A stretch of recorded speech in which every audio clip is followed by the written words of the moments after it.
Persevere em oração com Paul Washer. Vamos ao Senhor em oração.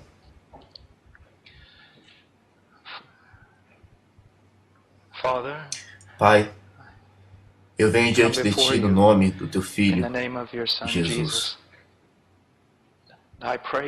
Eu louvo pela Sua presença,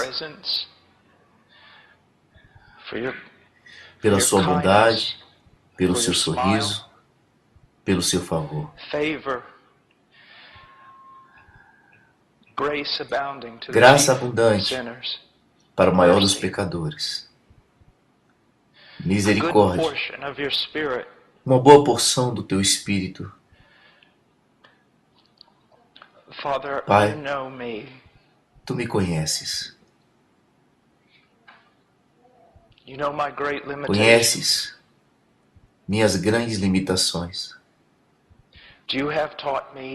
O Senhor me ensinou a confiar em Ti, ó Deus. Senhor, eu Te louvo, eu Te amo, Te adoro. Ó Deus, que toda língua seja silenciada e que a Sua presença esteja conosco. Sua presença, real e permanente, vivificante, transformando tudo o que tocar. Deus, nos ajude de tal forma que os homens saibam que fomos ajudados, Pai. Em nome de Jesus. Amém. É sempre difícil para mim vir a uma reunião em um lugar como este. Eu realmente não me sinto confortável. Eu me sinto mais confortável na selva, no campo missionário. E eu não falo isso como uma ofensa. Na realidade, eu me sinto mais confortável em grandes igrejas, cheias de pessoas juntas em nome de Jesus, mas que não conhecem a Jesus. Estou aqui hoje. Bem, o irmão Jairo esqueceu muito mais do que eu provavelmente já aprendi. Alguns de vocês aqui são muito mais esclarecidos do que eu. Vocês sabem mais. O que posso falar para vocês? Mas eu posso fazer uma pergunta. Quanto você orou esta manhã? Quanto você permanece diante do trono de Deus todos os dias? Tem uma coisa que me assusta sobre esse reformado, puritano, bíblico, ressurgimento da graça soberana. Eu amo a doutrina. Nos alegramos com a doutrina dos puritanos, nos alegramos com a piedade dos puritanos. Não conhecemos a experiência de David Brainerd. Temos clamado a noite toda na neve, na floresta, nos expondo aos elementos ou a qualquer coisa que seja preciso. Nós, ao menos, ainda acreditamos que a presença de Deus pode vir a um lugar e prostrar todas as pessoas. Nós conhecemos o poder do Espírito Santo. Nós conhecemos a presença de Deus de tal forma que ela pareça literalmente nos desintegrar e depois nos juntar novamente. Oh, queridos irmãos, há tanto a ser feito neste mundo e o poder da carne não vai realizar. E o poder do intelecto não vai realizar o que precisa ser feito. É o poder de Deus vivo e eu não entendo o mistério. Eu não posso defender os motivos, mas eu sei isto, que sem oração permanente, duradoura, oração de fé, nós estamos mortos, como uma maçaneta de porta que não tem vida. Como eu preciso de Deus. Algumas vezes eu sinto que não posso respirar, a não ser que eu tenha a Deus. Alguns de vocês sabem, E talvez tenham até esquecido. Você lembra daqueles tempos em que você permanecia na presença de Deus e você sabia que Deus estava lá, não apenas porque a doutrina diz para você que Ele é onipresente, mas porque a presença dEle se manifestava lá no teu quarto com você, uma vez que a presença dEle tocou a tua vida. Você não pode viver sem isso. Eu não estou falando sobre algum tipo de experiência carismática. Eu não estou falando sobre algo que seja estranho aos pais teológicos, os quais a maioria de nós ama. Leia Edwards, leia Brainerd, leia meu estimado Charles Spurgeon, leia Flavel. Nós temos as Escrituras e nós devemos ser sábios nela. Nosso povo padece por falta de conhecimento. Você sabe disso. Mas o próprio conhecimento nesse livro é sobrenatural, não é? Não vem necessariamente pela argumentação lógica, vem também através da revelação de Deus. E isso é algo espiritual. Nosso povo padece por falta de conhecimento. Eles precisam da palavra de Deus, mas eles precisam do Espírito de Deus para revelá-lo. Nós precisamos que o Espírito toque nas nossas bocas, para tocar nossos corações, tocar nossas vidas como pregadores, como pastores. Não podemos viver sem isso. Oh, que quantos de vocês se derramem e vão para as florestas e não retornem por uma semana. Que vocês possam clamar sobre as montanhas, pegar pedras no chão, atirar para o céu e dizer: eu não me renderei nesta luta até que o Senhor toque a minha vida, até que me mude, até que algo grande Deus faça em mim. Tão cansado de palavras, apesar de que palavras são preciosas, mas sem o Espírito de Deus, nós precisamos conhecê-lo. Irmãos, eu tenho brincado algumas vezes dizendo que quando uma testemunha de Jeová bate na minha porta e eles dizem: somos testemunhas de Jeová, eu abro a porta e digo: vamos lá, entre, eu também sou.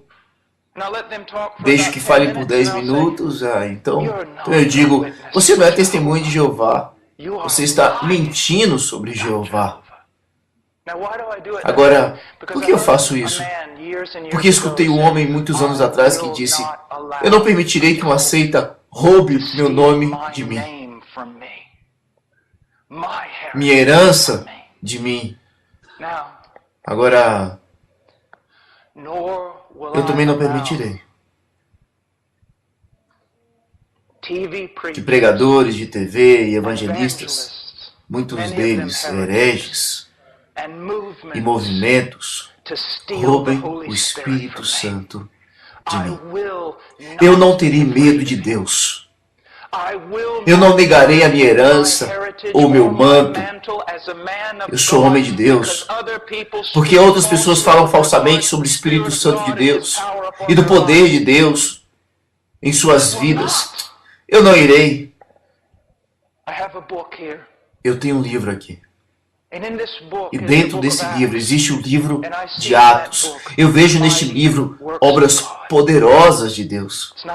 Não são atos dos homens, mas atos de Deus através dos homens. E eu vejo coisas que aparentemente Cristo viu, que seus homens precisavam. Você percebe que eles viram Ele ressurreto e mesmo assim alguns ainda duvidavam disso. Eles continuavam com medo, mas somente até o poderoso vento do Espírito de Deus soprar através deles. Até o Espírito Santo ser derramado neles. Há tanta briga hoje sobre o texto que perdemos inteiramente o propósito do texto. Sim, a gente tem que olhar para o texto corretamente, defender e proteger o nosso rebanho daquilo que muitos estão interpretando de uma forma errada. Mas ao mesmo tempo, não perca o teu alvo. Nós precisamos do poder das alturas. Nós precisamos ter visto Ele morrer e ter visto Ele ressuscitar.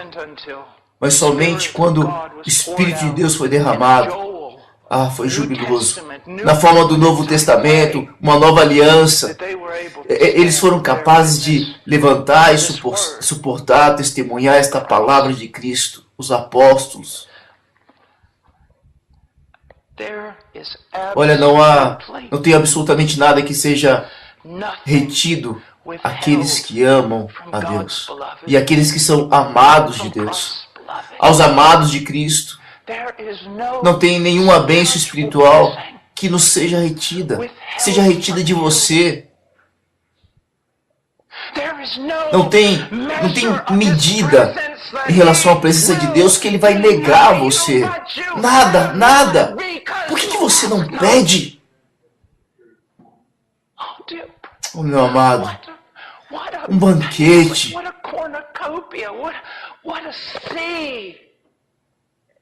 Um mar de gozo na presença de Deus. O poder para ministrar como se fôssemos carregados por uma outra pessoa. Eu te peço, seja muito, muito cuidadoso. Eu acredito que estou dizendo algo que você precisa. Talvez alguns de vocês vão sair daqui dizendo, nos primeiros 15 minutos ele nem mesmo abriu a Bíblia. Você não consegue ouvir que Deus está falando? Coisas bíblicas estão sendo ditas a você nesse momento. Eu não sou um grande teólogo sistemático. Olha, eu conheço as minhas limitações. Eu não sou intelectual, eu não participo de seminários. Eu aprecio os homens que fazem isso, aprecio muito. Se não fosse por eles, eu não sei qual que seria a direção da minha vida. Eu preciso tanto de homens assim, eu não sou um deles. Mas uma coisa eu posso lhe dizer, é que em toda a minha vida eu tenho necessitado. Eu tenho sido fraco. Tenho sido lento, tenho tido medo, mas isso me fez correr para Deus. E ao correr para Deus, há tanta glória, há tanto poder, há tanta vida. Você entende? Não é apenas que eles precisem pensar corretamente. Olha, o homem, ao menos, precisa ser capaz de alcançar com a sua mente.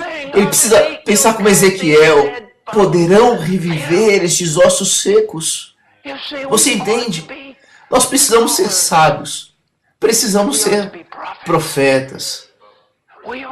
Olha, não devemos ser empresários ou administradores. Nós temos que ter o poder de Deus vivo sobre nós.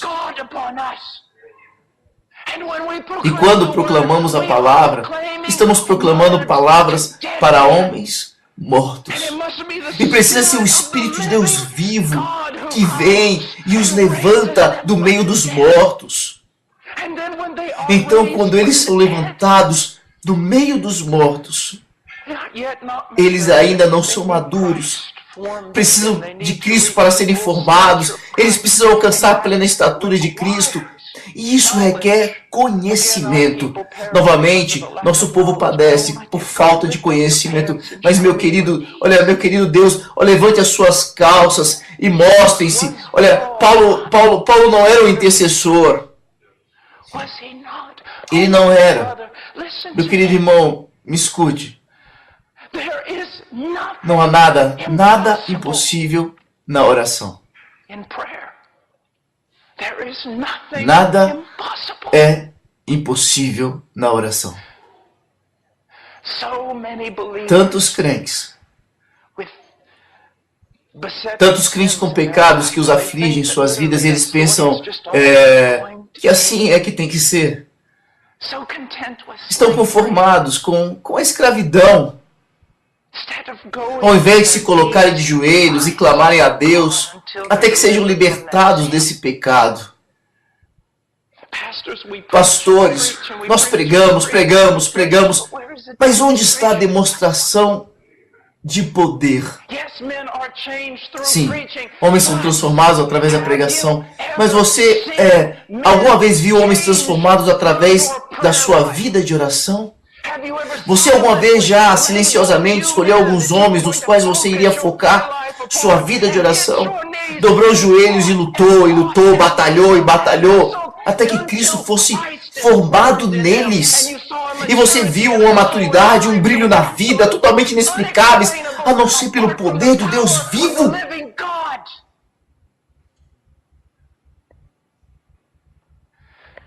A maioria dos ministros de hoje venderam seus ministérios para a Quinta Avenida.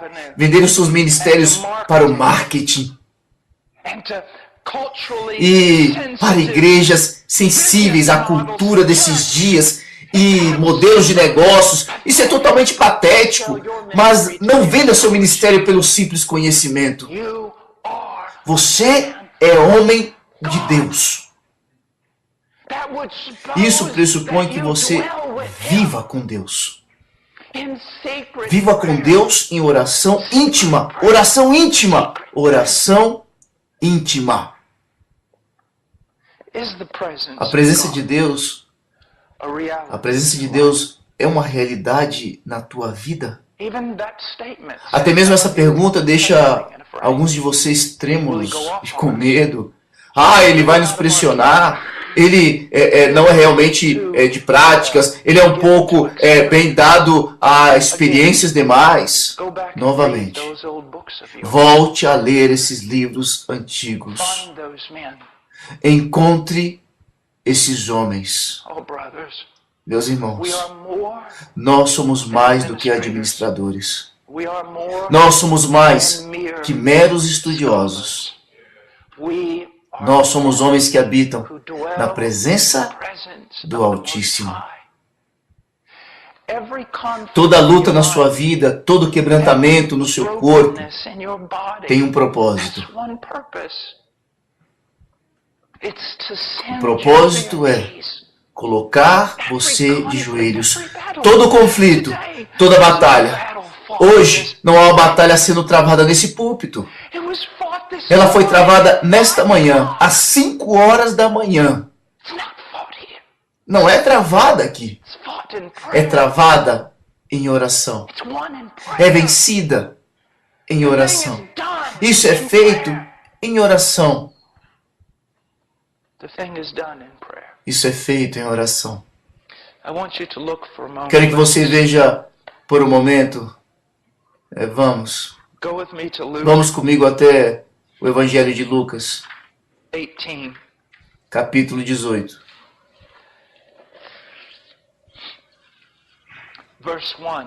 Versículo 1. Disse-lhes Jesus uma parábola sobre o dever de orar sempre e nunca esmorecer. Você sabe, escuto algo muito comum hoje, até mesmo entre ministros. Eles dizem: bem, eu não tenho um tempo específico para oração, eu apenas oro o tempo inteiro. Eu não acredito neles. Porque eu aprendi que perseverar na presença de Deus e perseverar na oração é algo disciplinado. São disciplinas que a gente aprende. Isso tem que permanecer com Deus. O que mais você iria querer fazer? Qual o maior privilégio que foi concedido a você do que permanecer com Deus? Para quê? Para adorá-lo. Para clamar a Ele, para ter comunhão com Ele. Você diz que devemos orar sempre, mas como aprendemos a ficar na presença de Deus? Como aprendemos a orar o tempo todo? Eu quero afirmar a você. É pela disciplina de uma vida separada em oração. Levantar pela manhã, cedo, antes do dia. E eu acredito que ao lutar essa batalha de piedade, uma das melhores coisas que devo fazer é isso. Descobrir o que minha carne mais odeia e fazer isso primeiro. Antes que eu esteja cansado ou distraído, levantar pela manhã.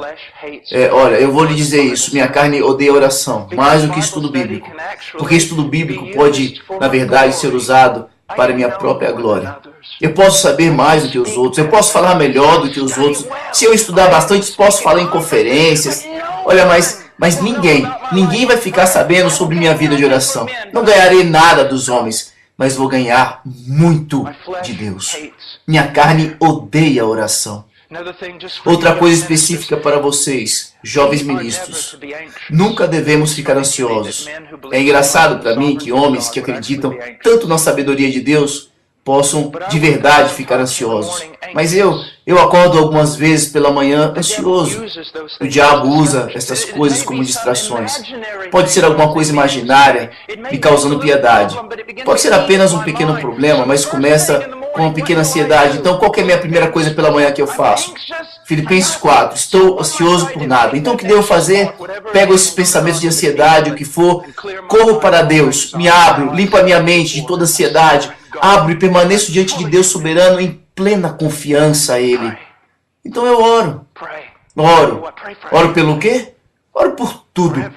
Por tudo. Oro por tudo. Irmãos, olha, e aí existe uma sensação de ser transportado na pregação, na qual você quase, parece que você nem sabe para qual direção você está sendo levado.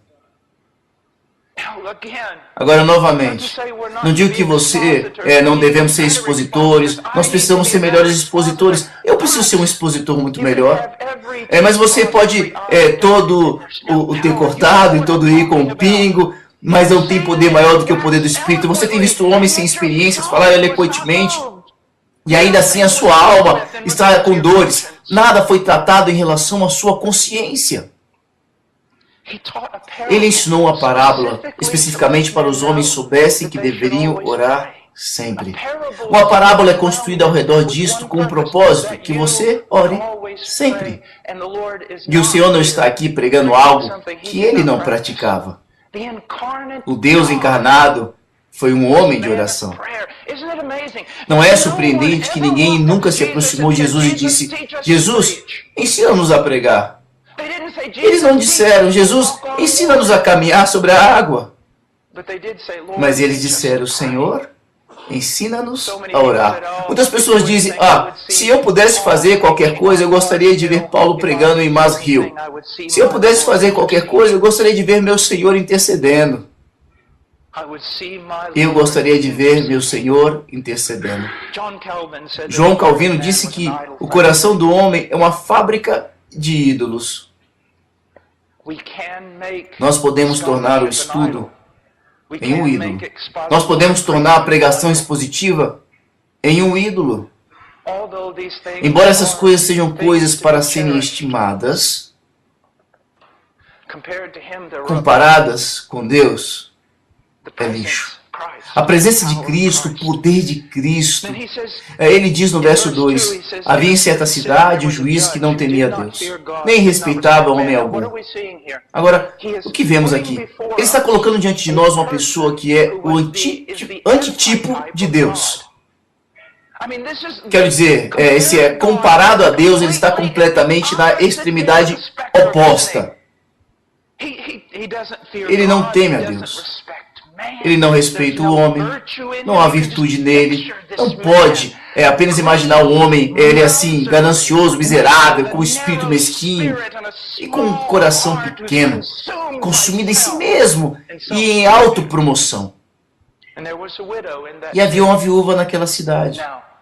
Agora, por favor, entenda, as viúvas naquela época, como ainda em alguns lugares, no terceiro mundo, é a mais destituída, desamparada pessoa na face da terra. Não tem ninguém tão destituída quanto ela, exceto talvez o seu próprio filho. Sem ajuda, sem poder econômico, sem poder social, sem poder político, sem poder nenhum. Se ela morrer na rua, a única palavra do público vai ser: o que faremos para tirar esse corpo do meio da rua? Como vamos remover isso daqui para algum lugar onde a gente não tem que se preocupar mais? Ela não tinha nada. Então ele diz aqui, havia também naquela mesma cidade uma viúva que vinha ter com ele, dizendo: julga minha causa contra o meu adversário. Ele por algum tempo não a quis atender. Mas depois disse consigo: bem, eu não temo a Deus, nem respeito a homem algum, todavia, como esta viúva me importuna, julgarei a sua causa, para não suceder que por fim venha a molestar-me. Literalmente, ela vai no bater abaixo do olho.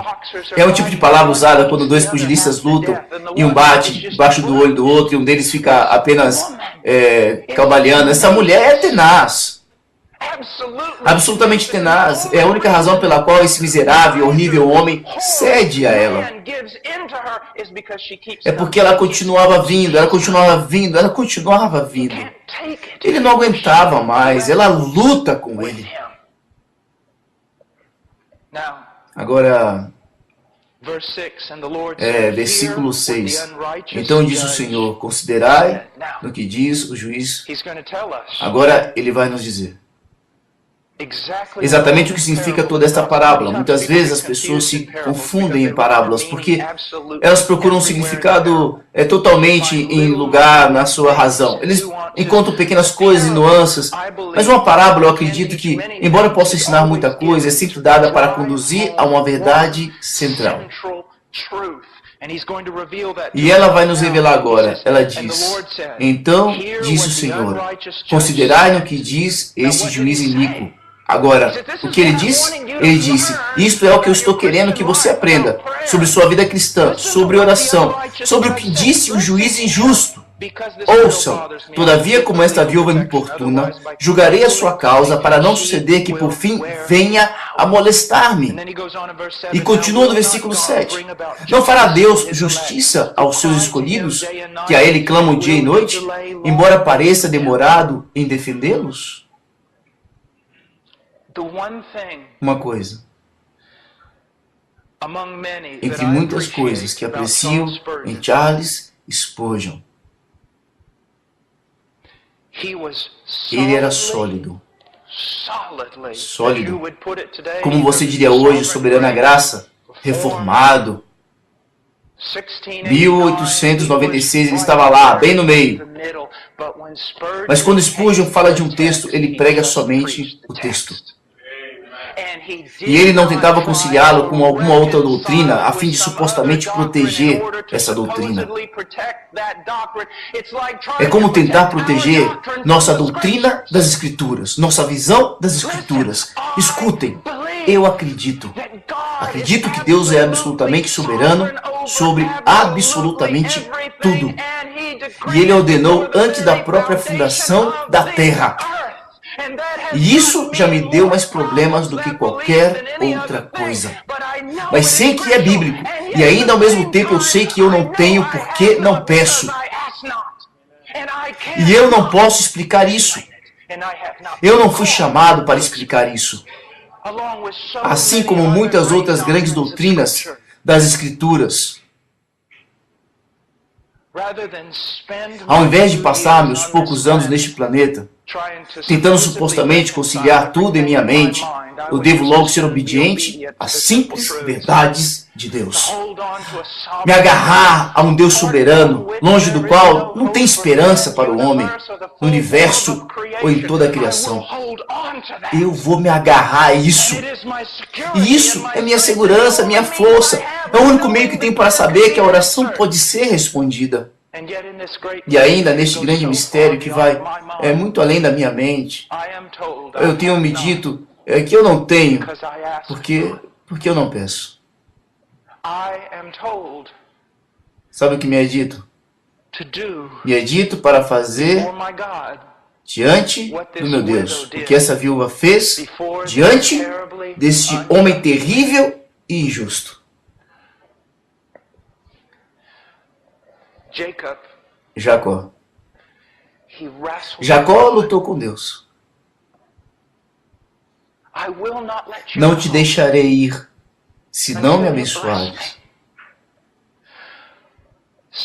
De alguma forma, Deus, Ele tem prazer dessa forma de fé. De alguma forma, Deus, Ele tem prazer em lutar com o seu povo. Em realmente um homem ou uma mulher, uma criança que verdadeiramente acredite nestas coisas.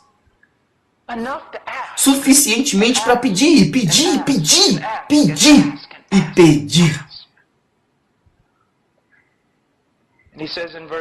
Ele diz aqui no versículo 8, Digo-vos que depressa lhes fará justiça. Contudo, quando vier o Filho do Homem, achará porventura fé na terra? Agora, digo-vos que depressa lhes fará justiça. E ainda assim, quando vamos ao livro de Salmos, onde, se você quer aprender como orar, comece com o Senhor Jesus Cristo. Então vá para os Salmos e depois para o apóstolo Paulo. Você vai aprender como orar. Mas quando vamos ao livro de Salmos, descobrimos algo que parece contradizer isso. Ele diz que o Senhor responderá rapidamente, o Senhor libertará rapidamente. E ainda quando vamos ao livro de Salmos, nos é dito que Davi esperava dia e noite. Até quando ao Senhor? É o clamor de Davi, é o clamor dos profetas. E então há essa espera, há essa persistência, há essa luta, perseverando em oração. Como é que isso funciona? Bem, eu sei, todos vocês sabem, quão comumente isso ocorre nas Escrituras e quão comumente isso ocorre em sua própria vida. Que você clama a Deus, você clama a Ele e a demora. Você persevera, mas a demora. E você continua clamando a Deus, mas demora. Após demorar, demora mais. Mas quando Deus se move, o problema é resolvido em poucos segundos. Como a batalha contra os midianitas que é associada à vinda do Messias. Como nessa batalha você não levanta o dedo, você nem ao menos acende uma tocha, você nem ao menos quebra um cântaro. E a batalha, ela é ganha. E por que ele age tão rapidamente? Vou lhe dizer por que ele age tão rapidamente. Porque para que nenhum homem possa se vangloriar que foi seu próprio feito. Ou sobretudo, como se fosse alguma coincidência. Agora, isso é muito importante para os jovens. Aprendam esta lição. Quando você vê um milagre sobrenatural, uma libertação sobrenatural, forjada pela mão de Deus, através da oração. Quando isso ocorre, quando isso acontecer, você vai acreditar, você vai ver, você vai saber que foi Deus, e isso vai te alegrar. Mas então, não no próximo dia, nem na próxima semana, provavelmente nem mesmo no próximo mês, mas em 1 ou 2 anos, é isso que vai acontecer. O enganador virá, e ele vai insinuar a você. Você sabe, você era jovem, quando pensou que Deus fez aquele milagre.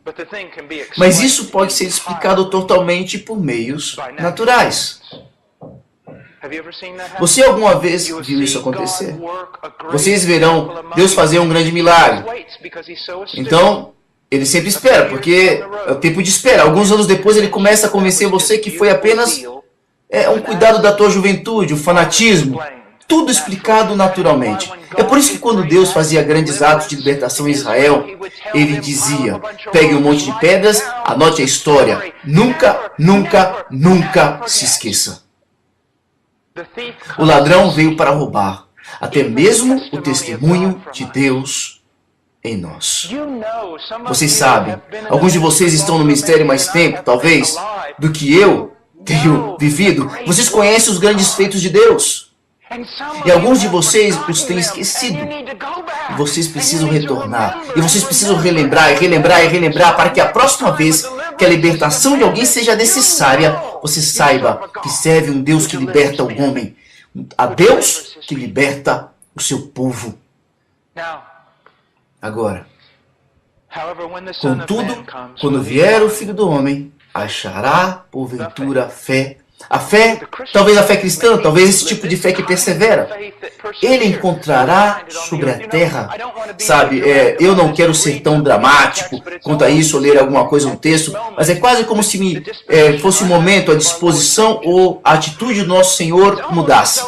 É quase como se ele estivesse dizendo, ouçam-me, homens, ouçam-me. Eu trouxe vocês a comunhão como nosso Deus, que responde à oração. Peçam qualquer coisa em meu nome. Ele vai fazer. Alegrai-vos no que Deus irá fazer através da oração. E então para por um momento, um instante pensativo e diz, mas então novamente, quando eu voltar, haverá alguém que tenha crido no que eu disse. Você está crendo? Eu posso lhe dizer o quanto você crê. Quanto você pede. Quanto você persevera. Homens, não é verdade em suas próprias vidas que vocês têm combatido na carne, esforçando-se, trabalhando, e você tem sido sincero, tem lutado, e lutado, e lutado em sua própria força, e não pôde fazer nada? Então, finalmente, direcionando a oração, e foi preciso tão pouca oração, na verdade, para que o assunto fosse resolvido. Um dos últimos, você sabe, o último recurso que temos agora é orar. Que blasfêmia enganosa.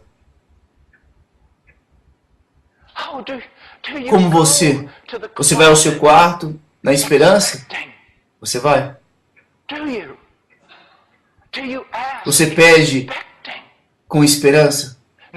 Agora, aqui tem um problema com o qual eu quero lidar. Eu quero pedir desculpas.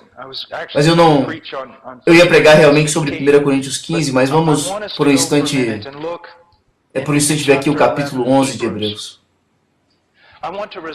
Eu quero resolver algo, ao menos na minha fé de criança e meu modo simples de pensar.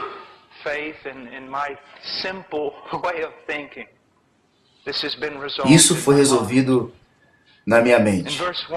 No versículo de número 1. Ora, a fé é a certeza de coisas que se esperam, a convicção de fatos que não se veem. Esse texto é digno de um livro. Vários livros podem ser escritos sobre isso, e foram. E é tão sábio, pois somos levados a uma questão: como eu posso ter certeza? Certeza do que espero. Como eu posso ter convicção do que não vejo? Porque todos vocês estão certamente conscientes de que a grande maioria daqueles que hoje professam a Cristo abusam de Cristo.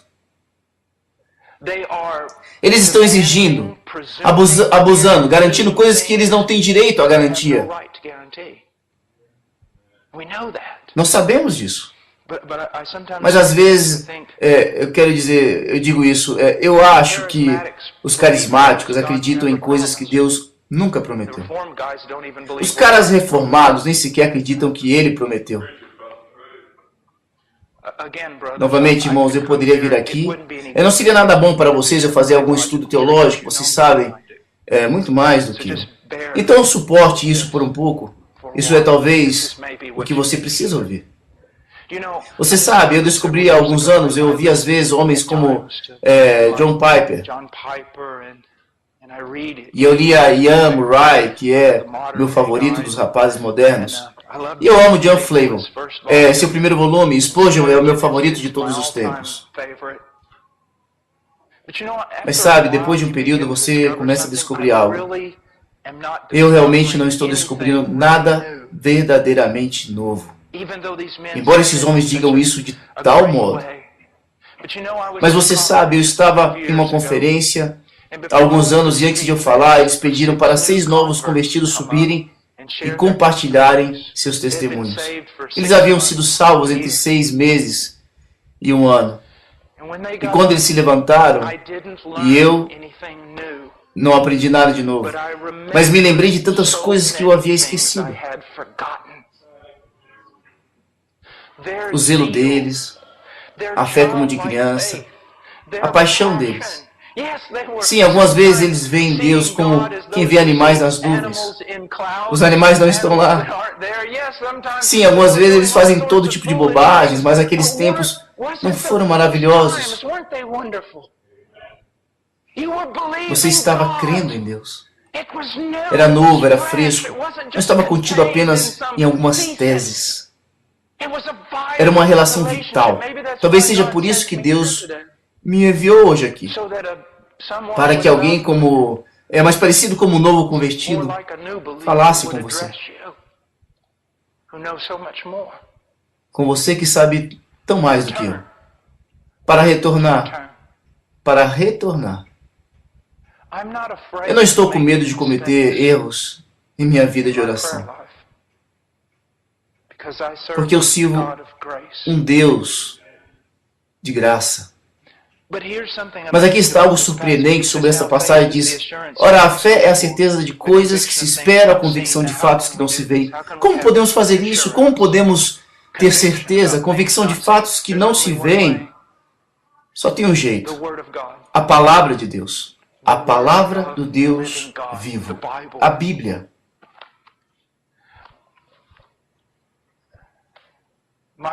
O meu corpo dói. A maior parte do tempo, minha mão direita, neste momento, ela está aqui dormente. Tenho problemas com minha coluna e meu pescoço. E durante anos o Senhor, Ele não me curou. Não que eu suponha que, nem quero realmente que Ele faça isso. Muito tem sido colhido a partir das minhas doenças. Tantas bênçãos. Mas Ele nunca prometeu nas Escrituras especificamente curar Paul Washer. Ele pode, Ele realmente cura as pessoas. No grande mistério de sua sabedoria, Ele não cura todos. E eu estou contente com isso, porque o meu Senhor sabe. Ele conhece as nossas necessidades, antes mesmo de pedirmos a Ele. Mas eu tenho uma grande certeza que Deus amou o mundo de tal maneira que deu o seu Filho unigênito para que todo que nele crê não pereça, mas tenha a vida eterna. Eu me firmo nisso. Eu morrerei com isso. Espero ser lançado na eternidade de forma segura. Neste fundamento. Sem medo. Você vê, então temos grande convicção e grande esperança. Por quê? Porque assim diz o Senhor. Agora, vem um problema, ao menos na minha mente. Bem, então, Senhor, como posso orar por alguém que está doente? Bem, então, Senhor, como faço isso? Como faço isso pela minha fé? Como posso orar por determinadas coisas que o meu coração renovado e a minha mente renovada desejam? Como posso saber como orar por essas coisas? Porque há muitas coisas que não são especificamente prometidas na Bíblia. Agora, eu sei que muitas pessoas têm ouvido este clichê, que eu não gosto. Deus sempre responde à oração. Só que algumas vezes a resposta é não. Eu não gosto disso. Eu não concordo com isso e eu acho que leva a alguns mal-entendidos. Agora, aqui está o que eu quero que você veja. Para todas aquelas coisas que são grandes promessas das Escrituras, irmãos e irmãs, ore por elas. Ore pelas promessas. Ore por elas, as promessas no que dizem respeito ao espiritual. Quero dizer, Efésios 1, por você mesmo. Ore por isso, com sua esposa. Ore por isso, com sua congregação. Mas as características encontradas em 1 Timóteo, capítulo 3, para um ancião ou qualquer homem maduro na igreja, ore por isso, pelo seu pastor. Essas são coisas que sabemos ser a vontade de Deus, mas como eu oro quando eu não li as Escrituras, quando eu não tenho uma promessa específica, como posso orar pela fé? Esta é a maneira pela qual eu posso orar pela fé. E é encontrada em Hebreus 11, 6. De fato, sem fé é impossível agradar a Deus. Porquanto é necessário que aquele que se aproxima de Deus creia que Ele existe e que se torna galardoador dos que o buscam. Minha fé não é que Deus vai fazer a coisa específica que eu pedir a Ele.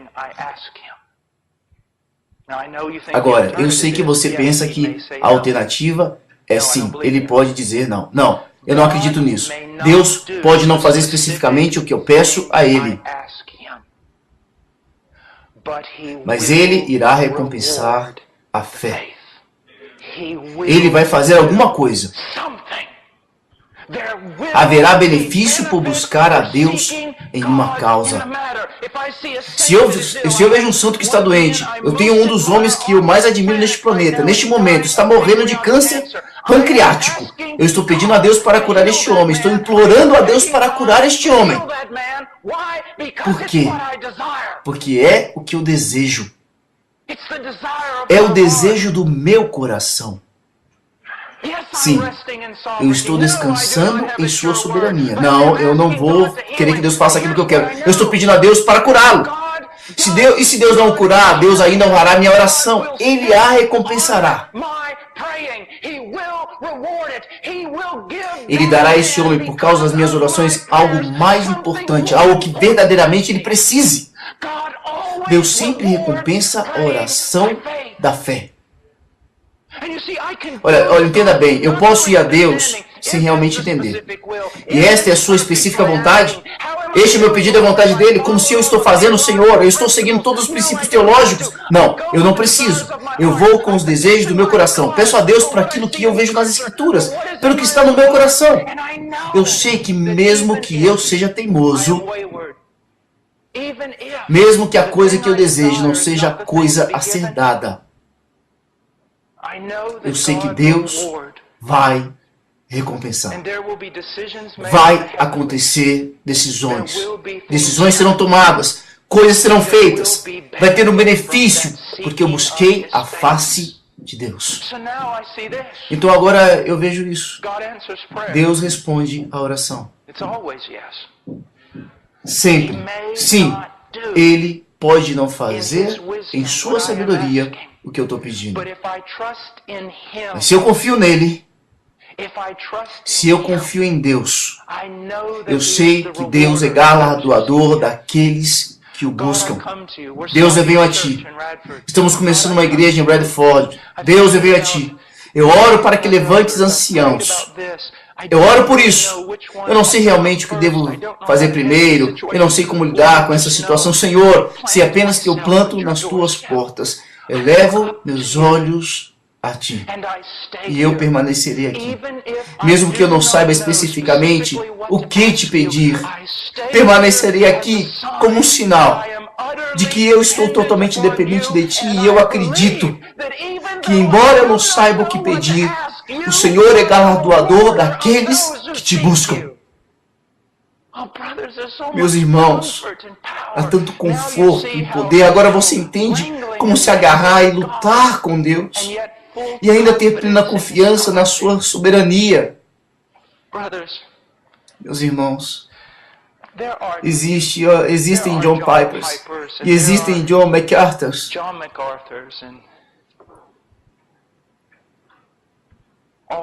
E todas essas pessoas. Eu sou um cara que é conhecido por um sermão.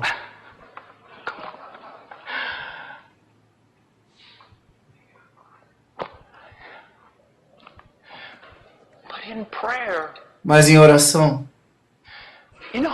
você sabe, é tão assustador estar aqui. Mas não é assustador fugir e habitar na sombra do Altíssimo e ser coberto com as suas asas.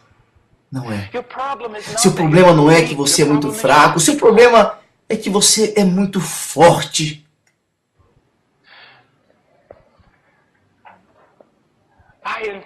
Eu encorajo todos os jovens, eu digo, veja, estude grego, estude hebraico, estude sistematicamente, estude a história da igreja, leia os livros antigos, os livros antigos, os livros antigos.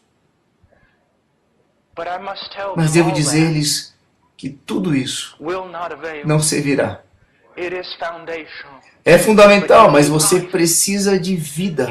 Você precisa de vida. Parece estranho para você um homem sentir fraqueza em si mesmo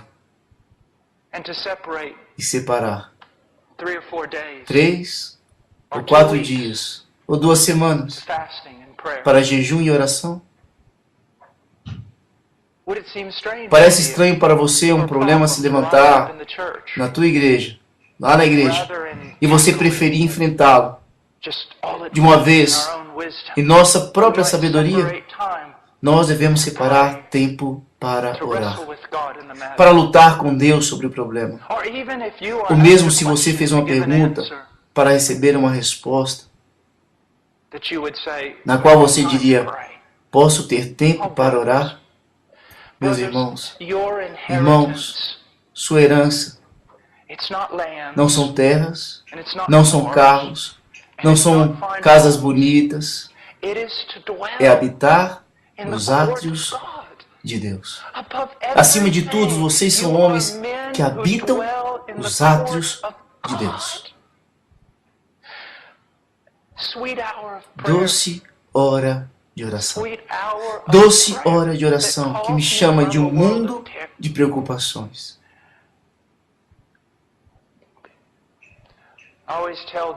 Eu sempre digo aos jovens que não se entregam muito à oração, eles perguntam, como devo orar? E eu respondo, ore, lute, até que você possa honestamente dizer, como está escrito em um hino, ó doce hora de oração.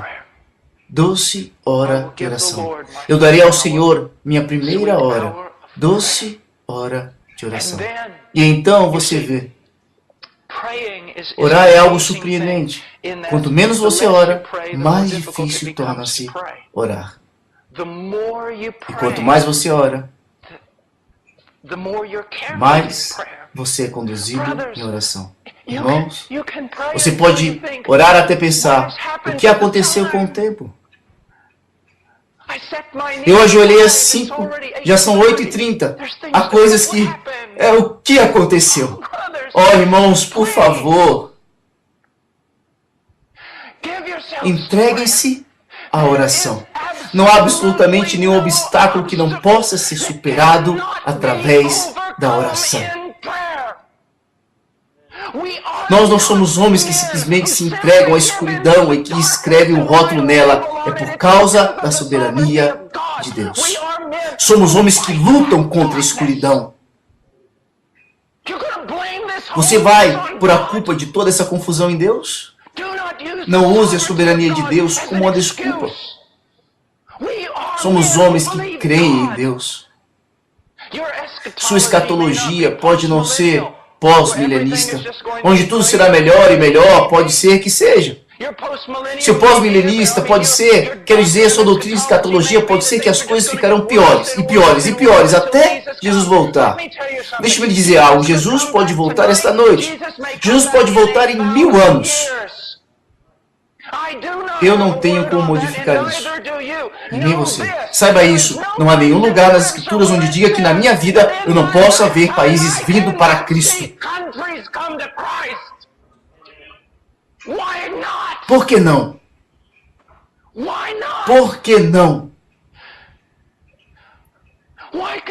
Por que eu não posso ver a Índia se render e uma bandeira para Cristo sobre cada monte? Deus nunca me disse isso. Por que devo simplesmente aceitar a América ficando cada vez mais sombria e sombria? Deus nunca me disse isso. Você pode discordar do pós-milenista, mas eu vou dizer uma coisa. Eles realizaram muita coisa. Não foi? Eles acreditavam que Deus iria fazer algo. Independentemente da sua escatologia, a menos que você tenha uma palavra de Deus que o resto de nós não saiba. Veja, nós firmamos os nossos pés e lutamos em oração. E lutamos no púlpito. Isso é o que fazemos. Nós aguardamos que Deus faça algo. Irmão Paul, por que você está triste? Meu tradutor me perguntou isso na Holanda. Por que você está triste esta noite? Porque ninguém foi convertido esta noite. Precisamos crer. Senhores, as promessas, não apenas os preceitos. As promessas. As promessas. Elas estão aqui, luz que brilha nas trevas, e as trevas não podem vencê-las. O poder do Evangelho. Eu acredito que uma das maiores demonstrações, se não a maior demonstração de todos os tempos, não é a criação do mundo, mas a criação de um novo homem. O trabalho de regeneração que foi perdido em nosso tempo é a demonstração mais poderosa do poder de Deus. Ele fez este mundo, o que é uma coisa incrível, mas ele cria um novo homem a partir de uma massa humana depravada. Isso é poder. Por que eu não acreditaria que Deus quer demonstrar tal poder? A conversão dos homens. Vamos lutar para a conversão dos homens. Vamos lutar para o estabelecimento de igrejas bíblicas. Vamos lutar sobre nossos joelhos e vamos crer em Deus. Vamos crer nele. Há tanto para crer. Uma última coisa. Eu sei que tomei muito tempo, mas tenha cuidado para não orar somente com suas botas. Aprendi isso há alguns anos. Uma declaração feita por Alexander McLaren. Na verdade, ele falou sobre, em seu estudo, ele usava as suas botas. E isso me levou a pensar, ele estava falando sobre o quê? Que a preparação para pregar é um trabalho duro. Mas então comecei a pensar, eu preciso sempre ir à Bíblia com minhas botas? Devo ir sempre a Deus com as minhas botas? O ponto que estou tentando atingir aqui é que se a Bíblia se torna apenas um trabalho exegético para você, e o único momento que você se aproxima dela é com as suas botas, você está em perigo de perder um relacionamento. Então eu venho à palavra com minhas botas. Mas quando eu tenho lutado com o texto, tiro minhas botas e ando com ele, para deleitar-me nele, apenas para aproveitá-lo, para desfrutar a Bíblia. Não é realmente um livro para você decifrar, é algo para se regozijar, para ter prazer na palavra de Deus. Assim também é na oração. Sim, deixe-me dizer algo, a oração intercessória é trabalho duro. Não deixe que ninguém engane você. A maioria das pessoas não ora porque pensa que é fácil para alguns orarem. Não, a intercessão é difícil. Isso é orar com suas botas, e você precisa fazer isso. Mas se tudo o que você faz é orar com suas botas, você está em perigo de perder uma relação, de caminhar com Deus. E apenas andar com Deus, de deleitar-se com Ele, de pensar sobre Ele, de conversar com Ele. Oh, meu querido amigo, de louvá-lo pela grama, pelas árvores. Quero dizer, este planeta deveria parecer com o palco esperando Deus. Deveria ser tudo cinzento e feio. Mas não, o fato de existir é surpreendente. Para nos alegrar em nossos filhos e correr ao lado deles, nos regozijando em Deus. Só não faça tudo em oração intercessória.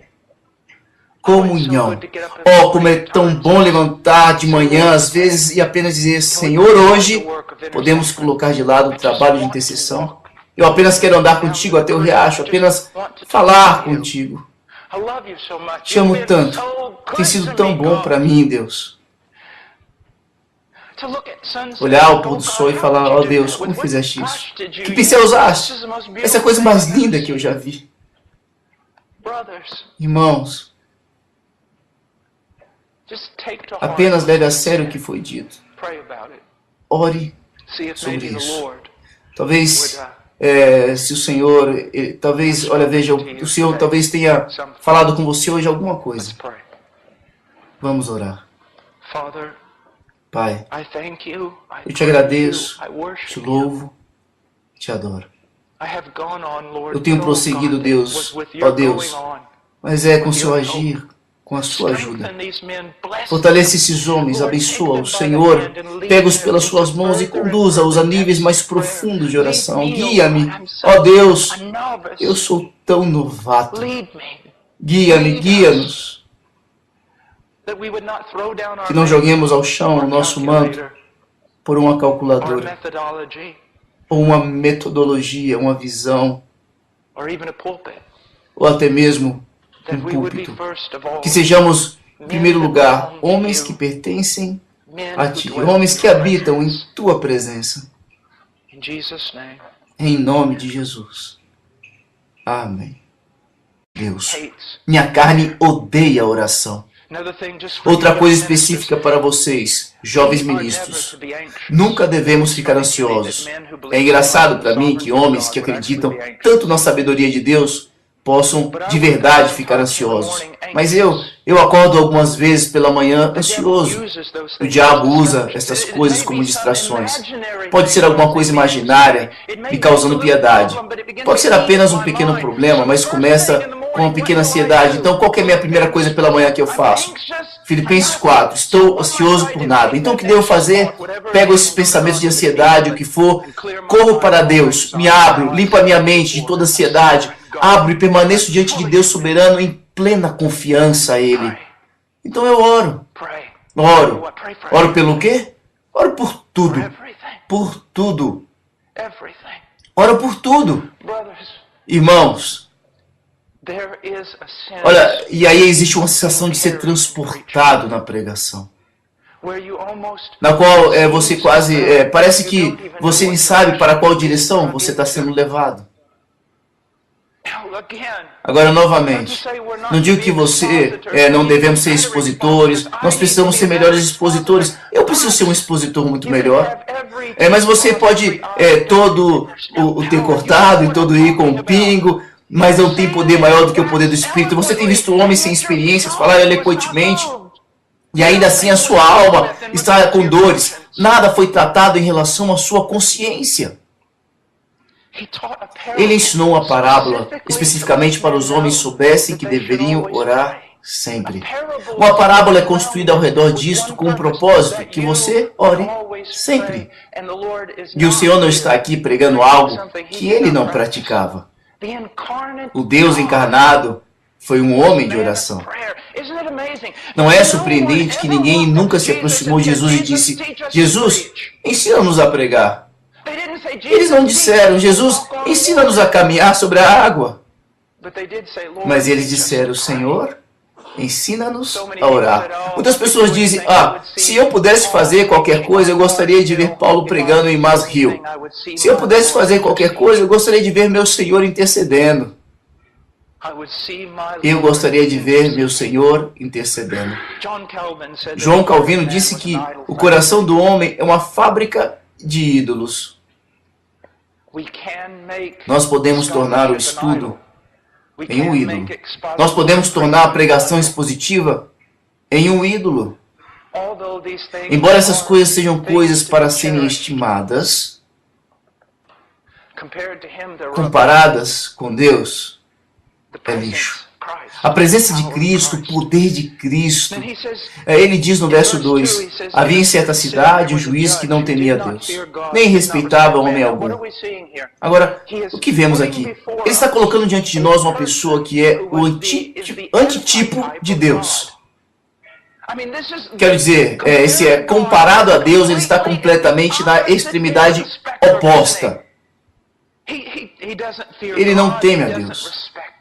Ele não respeita o homem, não há virtude nele, não pode apenas imaginar o homem, ele é assim, ganancioso, miserável, com um espírito mesquinho e com um coração pequeno, consumido em si mesmo e em autopromoção.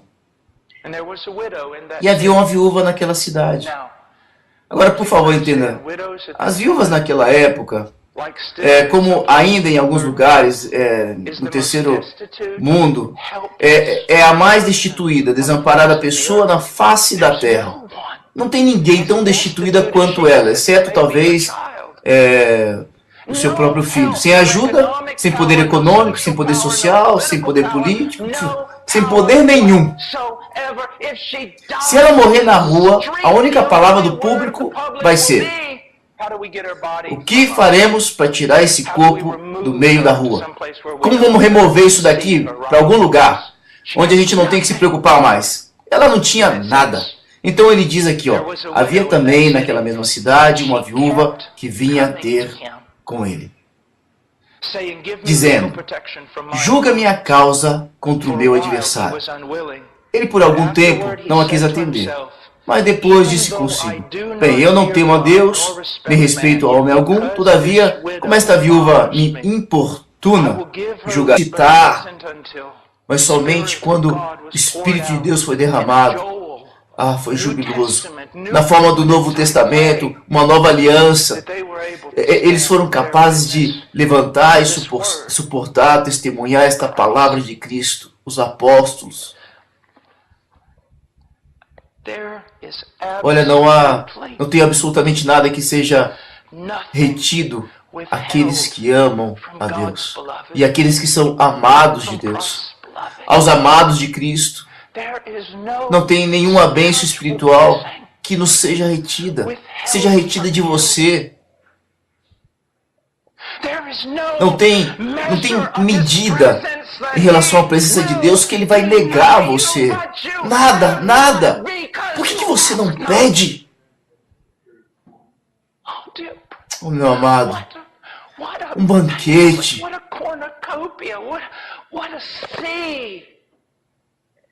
Um mar de gozo na presença de Deus. O poder para ministrar como se fôssemos carregados por uma outra pessoa. Eu te peço, seja muito cuidadoso. Eu acredito que estou dizendo algo que você precisa. Talvez alguns de vocês vão sair daqui dizendo, nos primeiros 15 minutos ele nem mesmo abriu a Bíblia. Você não consegue ouvir que Deus está falando? Coisas bíblicas estão sendo ditas a você nesse momento. Eu não sou um grande teólogo sistemático. Olha, eu conheço as minhas limitações. Eu não sou intelectual, eu não participo de seminários. Eu aprecio os homens que fazem isso, aprecio muito. Se não fosse por eles, eu não sei qual que seria a direção da minha vida. Eu preciso tanto de homens assim, eu não sou um deles. Mas uma coisa eu posso lhe dizer, é que em toda a minha vida eu tenho necessitado. Eu tenho sido fraco. Tenho sido lento, tenho tido medo, mas isso me fez correr para Deus. E ao correr para Deus, há tanta glória, há tanto poder, há tanta vida. Você entende? Não é apenas que eles precisem pensar corretamente. Olha, o homem, ao menos, precisa ser capaz de alcançar com a sua mente. Ele precisa pensar como Ezequiel. Poderão reviver estes ossos secos? Você entende? Nós precisamos ser sábios. Precisamos ser profetas. Olha, não devemos ser empresários ou administradores. Nós temos que ter o poder de Deus vivo sobre nós. E quando proclamamos a palavra, estamos proclamando palavras para homens mortos. E precisa ser o Espírito de Deus vivo que vem e os levanta do meio dos mortos. Então, quando eles são levantados do meio dos mortos, eles ainda não são maduros. Precisam de Cristo para serem formados. Eles precisam alcançar a plena estatura de Cristo. E isso requer conhecimento. Novamente, nosso povo padece por falta de conhecimento. Mas, meu querido Deus, levante as suas calças e mostrem-se. Olha, Paulo não era um intercessor. Ele não era. Meu querido irmão, me escute. Não há nada impossível na oração. Nada é impossível na oração. Tantos crentes com pecados que os afligem em suas vidas, eles pensam que assim é que tem que ser. Estão conformados com a escravidão. Ao invés de se colocarem de joelhos e clamarem a Deus, até que sejam libertados desse pecado. Pastores, nós pregamos, mas onde está a demonstração de poder? Sim, homens são transformados através da pregação, mas você alguma vez viu homens transformados através da sua vida de oração? Você alguma vez já silenciosamente escolheu alguns homens nos quais você iria focar sua vida de oração? Dobrou os joelhos e lutou, batalhou e Persevere em oração com Paul Washer. Vamos ao Senhor em oração.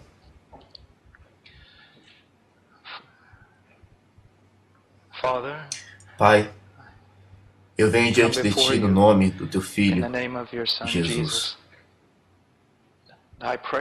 Eu louvo pela Sua presença, pela Sua bondade, pelo Seu sorriso, pelo Seu favor. Graça abundante para o maior dos pecadores. misericórdia, uma boa porção do teu Espírito. Pai, tu me conheces. Conheces minhas grandes limitações.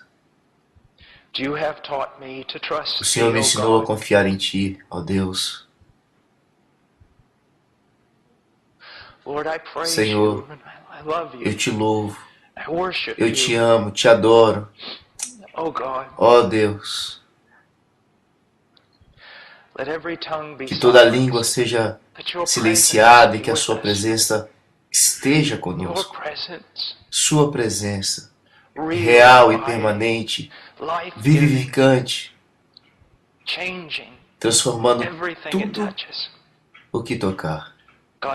Deus, nos ajude de tal forma que os homens saibam que fomos ajudados, Pai. Em nome de Jesus. Amém. É sempre difícil para mim vir a uma reunião em um lugar como este. Eu realmente não me sinto confortável. Eu me sinto mais confortável na selva, no campo missionário.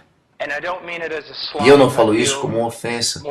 Na realidade, eu me sinto mais confortável em grandes igrejas, cheias de pessoas juntas em nome de Jesus, mas que não conhecem a Jesus. Estou aqui hoje. Bem, o irmão Jairo esqueceu muito mais do que eu provavelmente já aprendi. Alguns de vocês aqui são muito mais esclarecidos do que eu. Vocês sabem mais. O que posso falar para vocês? Mas eu posso fazer uma pergunta. Quanto você orou esta manhã? Quanto você permanece diante do trono de Deus todos os dias? Tem uma coisa que me assusta sobre esse reformado, puritano, bíblico, ressurgimento da graça soberana. Eu amo a doutrina. Nos alegramos com a doutrina dos puritanos, nos alegramos com a piedade dos puritanos. Não conhecemos a experiência de David Brainerd. Temos clamado a noite toda na neve, na floresta, nos expondo aos elementos ou a qualquer coisa que seja preciso. Nós, ao menos, ainda acreditamos que a presença de Deus pode vir a um lugar e prostrar todas as pessoas. Nós conhecemos o poder do Espírito Santo. Nós conhecemos a presença de Deus de tal forma que ela pareça literalmente nos desintegrar e depois nos juntar novamente. Oh, queridos irmãos, há tanto a ser feito neste mundo e o poder da carne não vai realizar. E o poder do intelecto não vai realizar o que precisa ser feito. É o poder de Deus vivo e eu não entendo o mistério. Eu não posso defender os motivos, mas eu sei isto, que sem oração permanente, duradoura, oração de fé, nós estamos mortos, como uma maçaneta de porta que não tem vida. Como eu preciso de Deus. Algumas vezes eu sinto que não posso respirar, a não ser que eu tenha a Deus. Alguns de vocês batalhou até que Cristo fosse formado neles. E você viu uma maturidade, um brilho na vida totalmente inexplicáveis, a não ser pelo poder do Deus vivo.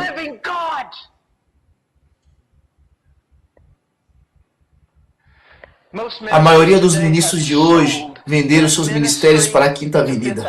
Venderam seus ministérios para o marketing. E para igrejas sensíveis à cultura desses dias e modelos de negócios. Isso é totalmente patético, mas não venda seu ministério pelo simples conhecimento. Você é homem de Deus. Isso pressupõe que você viva com Deus. Viva com Deus em oração íntima. Oração íntima. Oração íntima.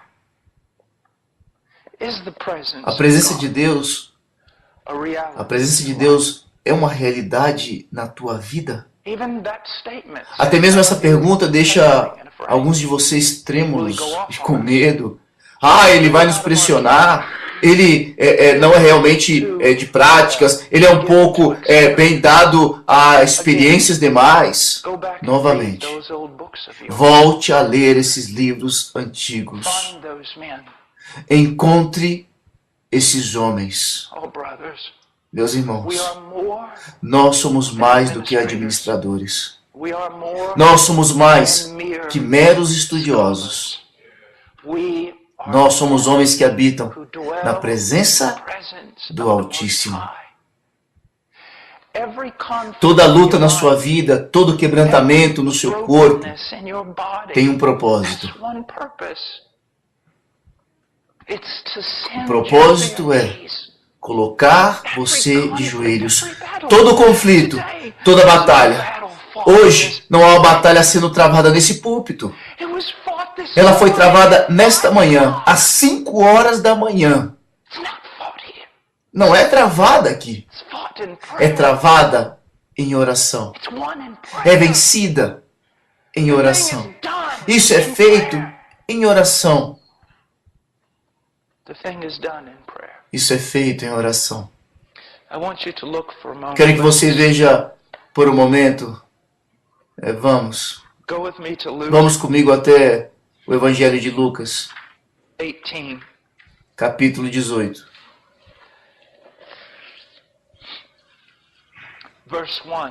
Versículo 1.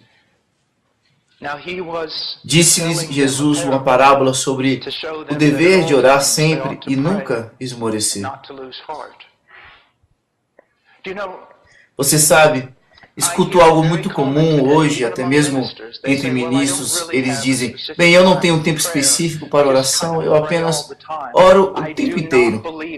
Eu não acredito neles. Porque eu aprendi que perseverar na presença de Deus e perseverar na oração é algo disciplinado. São disciplinas que a gente aprende. Isso tem que permanecer com Deus. O que mais você iria querer fazer? Qual o maior privilégio que foi concedido a você do que permanecer com Deus? Para quê? Para adorá-lo. Para clamar a Ele, para ter comunhão com Ele. Você diz que devemos orar sempre, mas como aprendemos a ficar na presença de Deus? Como aprendemos a orar o tempo todo? Eu quero afirmar a você. É pela disciplina de uma vida separada em oração. Levantar pela manhã, cedo, antes do dia. E eu acredito que ao lutar essa batalha de piedade, uma das melhores coisas que devo fazer é isso. Descobrir o que minha carne mais odeia e fazer isso primeiro. Antes que eu esteja cansado ou distraído, levantar pela manhã. Olha, eu vou lhe dizer isso. Minha carne odeia oração mais do que estudo bíblico. Porque estudo bíblico pode, na verdade, ser usado para minha própria glória. Eu posso saber mais do que os outros. Eu posso falar melhor do que os outros. Se eu estudar bastante, posso falar em conferências. Olha, mas ninguém vai ficar sabendo sobre minha vida de oração. Não ganharei nada dos homens, mas vou ganhar muito de bem. E talvez tenham até esquecido. Você lembra daqueles tempos em que você permanecia na presença de Deus e você sabia que Deus estava lá, não apenas porque a doutrina diz para você que Ele é onipresente, mas porque a presença dEle se manifestava lá no teu quarto com você. Uma vez que a presença dEle tocou a tua vida, você não pode viver sem isso. Eu não estou falando sobre algum tipo de experiência carismática. Eu não estou falando sobre algo que seja estranho aos pais teológicos, os quais a maioria de nós ama. Leia Edwards. Leia Brainerd, leia meu estimado Charles Spurgeon, leia Flavel. Nós temos as Escrituras e nós devemos ser sábios nela. Nosso povo padece por falta de conhecimento. Você sabe disso. Mas o próprio conhecimento nesse livro é sobrenatural, não é? Não vem necessariamente pela argumentação lógica, vem também através da revelação de Deus. E isso é algo espiritual. Nosso povo padece por falta de conhecimento. Eles precisam da palavra de Deus, mas eles precisam do Espírito de Deus para revelá-lo. Nós precisamos que o Espírito toque nas nossas bocas, para tocar nossos corações, tocar nossas vidas como pregadores, como pastores. Não podemos viver sem isso. Oh, que quantos de vocês se derramem e vão para as florestas e não retornem por uma semana.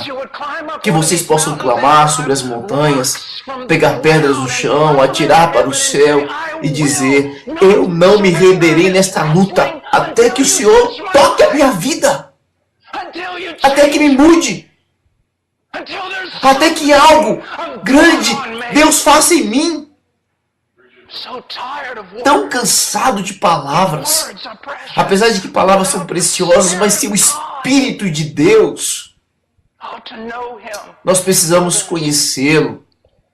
Irmãos, eu tenho brincado algumas vezes dizendo que quando uma testemunha de Jeová bate na minha porta e eles dizem: somos testemunhas de Jeová, eu abro a porta e digo: vamos lá, entre, eu também sou. Deixo que fale por 10 minutos, então eu digo: você não é testemunha de Jeová, você está mentindo sobre Jeová. Agora, por que eu faço isso?